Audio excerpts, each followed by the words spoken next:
Alhamdulillah, salatu wassalamu ala rasulillah, la hawla wa la quwwata illa billah, wa ba'd. Sebelum kita lanjutkan, masih sedikit lagi, ada pertanyaan. Betulkah yang utama dalam kehidupan sehari-hari adalah menjauhi dosa daripada memperbanyak amal ibadah? Kurang tepat ya, kurang tepat. Yang tepat apa? Darul darul mafasid muqaddamun ala jalbil masalih. Menghindarkan diri dari dosa itu lebih diutamakan, lebih dinomorsatukan daripada mencari pahala, kebaikan. Artinya begini, ketika ada pahala, tapi ada dosa juga, mendingan dilakukan apa jangan? Jangan, jangan. Ya. Walaupun ada pahalanya. Ya, ambil contoh dakwah. Dakwah kan berpahala. Tapi pakai bohong. Boleh nggak? Dengan dia bohong, yang nggak pada pakai jilbab, akhirnya jadi pakai jilbab. Yang bakhil jadi dermawan. Yang males-malesan pergi haji, pergi umroh, akhirnya semangat pergi haji, pergi umroh. Gara-gara dia bohong. Bolehkah? Tidak boleh. Tidak boleh. Ya. Kenapa? Karena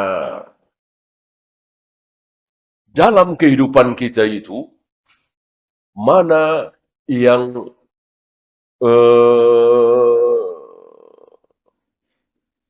lebih penting, ya? Punya pahala banyak, apa nggak punya dosa? Nggak punya dosa. Ya, ada orang nggak punya pahala sedikit pun. Belum pernah sholat, belum pernah puasa, belum pernah zakat, belum pernah jihad, haji, bahkan baca syahadat aja belum pernah. Tapi dia masuk surga. Siapa? Siapa? Ya, coba diingat-ingat sebentar. Dia belum pernah sholat, belum pernah puasa, belum pernah zakat, belum pernah haji, belum pernah baca Al-Quran, bahkan belum pernah baca syahadat. Ini di zaman Nabi ya. Tapi dia masuk surga. Nas langsung keluar dari mulut Nabi. Dia sekarang di surga. Siapa? Ibra, Ibrahim. Putra, putra beliau. Yang meninggal ketika masih bayi. Ya namanya bayi. Gimana mau syahadat? Bayi. Ya. Gimana sholat? Ya. Tapi setelah Ibrahim wafat, Nabi bilang apa? Ibrahim mendapatkan pengasuh di surga. Jelas masuk surga. Dan ini umum. Seluruh anak-anak kaum muslimin ketika meninggal masih bayi, masih kecil, belum balik, masih TK, kelas 1 SD, kelas 2 SD, masih umur 2 tahun, 1 tahun, insya Allah surga. Adapun anak-anak orang kafir, Rasul diam. Untuk anak-anak orang kafir, Rasul diam. Ketika para sahabat menyebut si A, si B, si C yang bayi tapi mati, tapi orang tuanya kafir. Para sahabat mengatakan si A, si B, si C ini di surga. Kata Nabi, diam. Diam, aku saja tidak tahu. Ya. Yang pasti masuk surga, insya Allah, bayi-bayi yang meninggal, bayi-bayinya kaum muslimin. Ayah ibunya muslim. Ya. Nah, kenapa Ibrahim yang belum pernah baca syahadat, belum pernah sholat, belum pernah saum, belum pernah jihad, masuk surga? Kenapa? Karena dia tidak punya dosa. Tahulah kita dari sini, yang penting pahalanya banyak, apa dosanya diampuni? Dosanya diampuni. Maka ketika ada kesempatan di mana doa-doa cepat dikabulkan oleh Allah, dan itu hanya sekali dalam 1 tahun. Adanya di bulan Ramadan, di akhir-akhir. Disitulah saat di mana doa cepat dikabulkan oleh Allah. Rasul minta apa? Rasulullah mencontohkan minta apa? Allahumma innaka afuwun tuhibbul afwa fa'fu anni. Minta ampunan. Mohon supaya dimaafkan, diampuni dosa-dosanya oleh Allah. Ya. Karena orang yang dosa-dosanya diampuni, luar biasa. Oleh karena itu, antum jangan pernah begini ya. Seperti orang-orang awam ya. Saya belum siap. Saya belum siap. Kalau hari ini dipanggil oleh Allah, saya belum siap. Salat saya masih sedikit, ibadah saya masih sedikit, sedekah saya masih sedikit, haji belum, umroh belum, misalnya. Ya. Jangan salah. Mestinya apa? Seandainya hari ini, detik ini, Allah memanggil saya, nggak masalah. Yang penting dosa-dosa saya diampuni.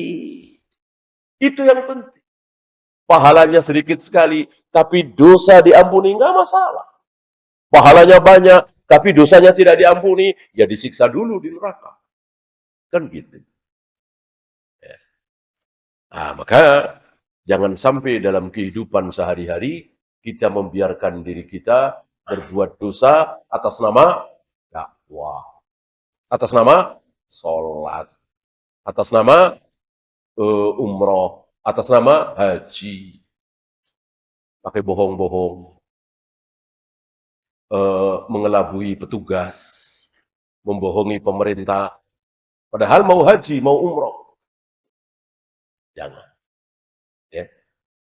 Daripada kesana tidak ada mahram, daripada kesana bohong, umur ditua-tuakan misalnya, lebih baik nggak haji. Kalau harus dengan cara bohong seperti itu. Ya. Ada lagi?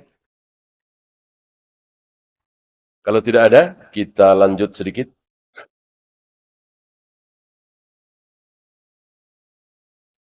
Jadi, setiap jalan kesesatan itu pasti ada apanya tadi? Ada setan. Mengajak manusia masuk ke dalam jalan yang sesat. Itu dibantu oleh syaitan. Tsumma qara'a qawlahu ta'ala, kemudian setelah itu Nabi membacakan firman Allah, wa anna hadza sirati mustaqiman. Sungguh jalanku ini adalah jalan yang lurus. Fattabi'uhu, ikutilah ikutilah dia jalan yang lurus itu. Artinya jangan mengikuti jalan yang lain. Jalanku yang pernah aku contohkan, jangan yang lain. Ya. Rasulullah pernah melewati 12 Rabiul Awal apa belum? Ketika Rasul hidup, beliau melewati 12 Rabiul Awal? Pasti, setahun sekali, ya kan? Apa yang beliau lakukan di 12 Rabiul Awal? Di 12 Rabiul Awal, di bulan Maulid, Rasul dan para sahabat berbuat apa? Berbuat apa? Tidak berbuat apa-apa. Ini jalan Nabi SAW. Jangan mengikuti jalan yang lain. Yang lain, bikin obor, bikin salawat khusus, bikin ceramah khusus. Rasul dan para sahabat tidak. Jalannya Rasul dan para sahabat bersenang-senang, bergembira ria, berhari raya. Dalam setahun ada berapa? Cuman Idul Fitri dan Idul Adha. Adakah yang lain? Tidak ada. Isra Mi'raj tidak ada, Nuzulul Quran tidak ada, Maulid Nabi tidak ada, Tahun Baru Islam tidak ada, dan seterusnya. Nah, lihat yang bukan jalannya Nabi. Mereka merayakan dengan ini, dengan itu. Wala tattabi'us subul. Jangan kalian mengikuti jalan-jalan yang lain. Yang di kiri kanan itu, yang banyak itu, jangan. Kenapa? Fatafarraqu bikum an sabili. Pasti kalian akan bercerai-berai. Pasti. Oleh karena itu, firqah satu sama lain saling apa? Firqah-firqah itu, aliran-aliran sesat yang 72 itu, satu sama lain saling apa? Saling menyalahkan, saling mengkafirkan. Okay. Antum masih ingat perselisihan antara Rafidah dengan Khawarij? Perselisihan antara Asy'ariyah dengan Mu'tazilah? Perselisihan antara Qadariyah dengan Jabariyah? Yang satu terlalu ke kiri, yang satu terlalu ke kanan. Ahlus Sunnah berada di tengah-tengah. Ambil contoh Mu'tazilah dengan Qadariyah. Mu'tazilah dengan Asy'ariyah. Apa kata Mu'tazilah? Seluruh perintah Allah, seluruh larangan Allah pasti ada hikmahnya dan kita wajib tahu. Gitu. Jadi kita harus tahu hikmah dari zakat, hikmah dari sholat, hikmah dari sedekah, hikmah dari nikah, hikmah dari melempar jumrah, mencium hajar aswad. Kita semua harus tahu. Itu kata Mu'tazilah. Kata Asy'ariyah, seluruh perintah Allah, seluruh larangan Allah tidak ada hikmahnya. Emang Allah maunya begitu?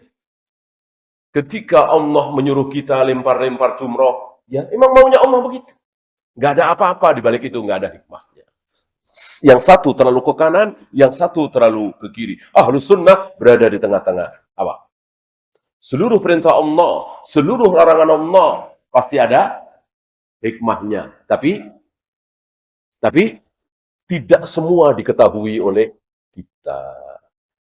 Ada yang ketahuan, ada yang tidak ketahuan. Ada yang kita tahu, ada yang tidak. Antum tahu hikmah diperintahkannya sedekah? Insyaallah tahu. Antum tahu hikmah diperintahkan kita cari nafkah? Belajar? Insyaallah tahu. Antum tahu hikmah kita disuruh nunjuk dengan jari? Tidak dengan jempol? Tahu dari mana? Tahu dari mana? Ini rahasia. Ya. Antum tahu hikmah kita disuruh nengok ke kanan dan ke kiri ketika mengakhiri sholat? Tahu dari mana? Ya. Jadi ada yang ketahuan, ada yang tidak.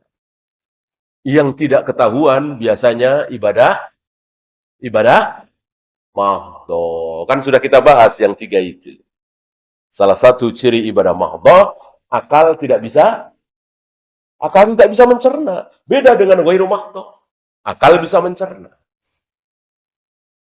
Gitu ya. Dzalikum wasaqum bihi la'allakum tattaqun.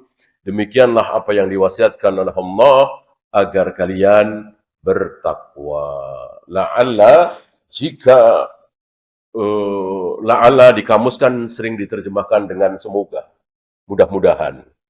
Tetapi jika la'ana ini keluar dari Allah dan Rasulnya, keluar dari lisan Nabi alaihi salatu wassalam, maka la'alla artinya pasti.